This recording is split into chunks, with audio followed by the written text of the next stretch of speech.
Aster Ramesh hospitals వైద్య బృందం వైద్య రంగంలో అరుదైన రికార్డ్ సాధించింది. దేశంలోనే తొలిసారిగా 76 ఏళ్ల మయాస్థీనియా గ్రేసివ్ రోగికి మేల్కోలి ఉన్న స్థితిలో గుండె బైపాస్ ఆపరేషన్ ను విజయవంతంగా నిర్వహించారు. ఆపరేషన్ వివరాలను ఆస్టర్ రమేష్ హాస్పిటల్స్ లో ఎండి పోతినేని రమేష్ బాబు తెలిపారు.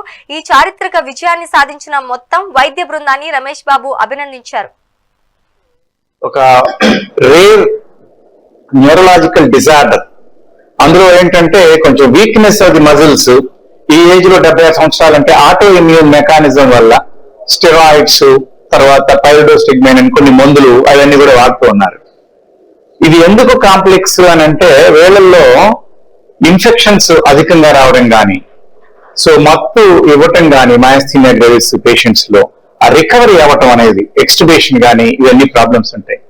అందువల్ల వెంటిలేషన్ లేకుండా ఈ ఛాతీ భాగం వరకు మాత్రమే మనకి మత్తు వచ్చేటట్టు సర్వైకల్ అండ్ డార్సల్ స్పైన్ ఆ ఏరియాలో వీళ్ళు మత్తు ఇంజెక్షన్స్ ఇచ్చి ఆ స్పైనల్ కార్డ్ దగ్గర ఈ ఏరియాకి ఏం తెలియకుండా సర్జరీ చేసేటప్పుడు కట్ చేసినప్పుడు కానీ ఏం తెలియకుండా ఉండేటట్టు చేసి పేషెంట్ మాట్లాడుతున్నారు. దీనివల్ల మనకి కాంప్లికేషన్ రేటు తక్కువ ఉండి within few hours patient recover అయిపోవడం, తర్వాత ఇప్పుడు 3వ రోజుకే పేషెంట్ నడవడం, ఇవన్నీ కూడా చేశారనమాట.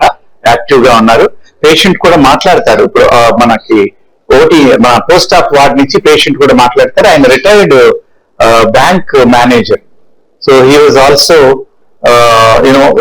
Also seeing what is happening and then so he expressed lot of satisfaction అనమాట. సో ఇక్కడ ఏంటంటే మెయిన్ ముఖ్యంగా ఈ ఒక్క కేసునే కాదు, ఇప్పటికి దాదాపు మనం 25,000 గుండె ఆపరేషన్స్ నిర్వహించాం.